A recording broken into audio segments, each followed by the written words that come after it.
icabituma hanini ni mentalite, no kuvuga uko ugwaruka kera ubona ibihe bindi.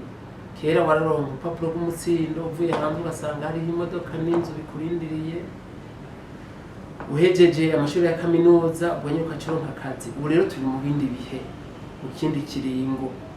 Benshi rero hari umuntu ashobora kuvuga ati jewe ni umushomeri, nazi ko nyine cyubona mukuru yavuze ati igishomeri ni umuntu amugaye, naho nyine amaboko adashobora gukora, acanka afise ingwara itamutuma ashobora kurangura imirimo yicankiriye.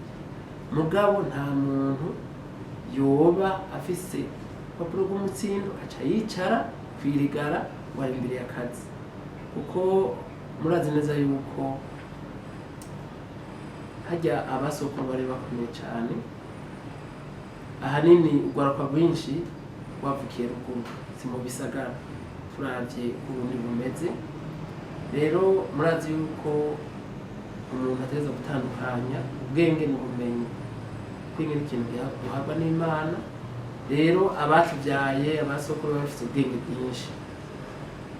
Rero umuntu yashobora gutunganya urugo ari umuvyeyi, umupapa n'umumama babiri imizi, abashobora gutunganya ingene batunga abana, bagatoramwo bamwe bakabasomesha ishure, ibi vyo kwiga ku buntu n'ivyari bwazi. Mugabo bagashobora gukuruka mu ishuri kugira ngo hejuru y'ubwenge ndemanwa wahawe n'Imana ushobore kuronka ubumenyi.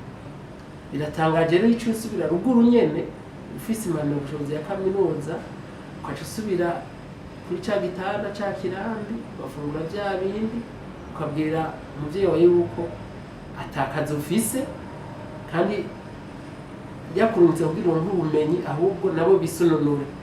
Kwisonura rero si ukuja gukorera leta gusa. Ushitse rero ashobora kubabwira ati je ku bumenyi naronse tworima gutya, tugatera ku mirongo, tugatandukanya imbuto nziza za kijambere, twokwimbura kurusha, twokorora gutya.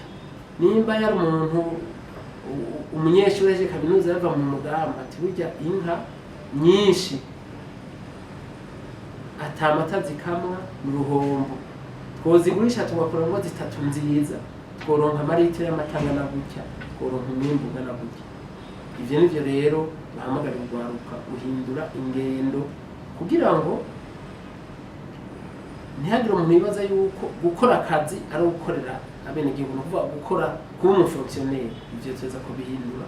Ako rero ko novuga kasa n'akatumye hariho abagwaruka kwega amaguru, hakaba kandi n'akantu novuga mugenzi atari mwiza, aho umuntu hari ingendo yo kwitandukanya, hakaba abanyabirato. Kubera umwanya munini ngira ngo umuntu aba amaze muri kaminuza no mu mashuri, akumva yuko atandukanye n'abo yasize ruguru ku mutumba. Mugabo by'akazi kenshi kari mu burimyi, kari hariya ku mutumba. Nivyo rero turiko turakora kugira ngo iyo bagiye mu makoperative, mu mashirahamwe yo kwiteza imbere, barabe imyuga itandukanye bayikora. Ikindi naco dushima nuko leta nkozi yamaze kwiyumvira ingene gwagwaruka ufise impapuro z'umutsindo tumenyereye. Umuntu yahejeje humanite, yize indimi, yize iki na kiriya, hariya kiya kigo bubatse Karusirusi, kugira ngo abo ahejeje amashuri mugasanga nta kintu c'umwuga ashoboye gukora, ashobore kumara iyo minsi ariko ariga, hanyuma ashobore gukora ikintu novuga gishobora kumuteza imbere, atarindiriye akazi ahabwa na leta, ahubwo we agakora imigambi ishobora kumuteza imbere.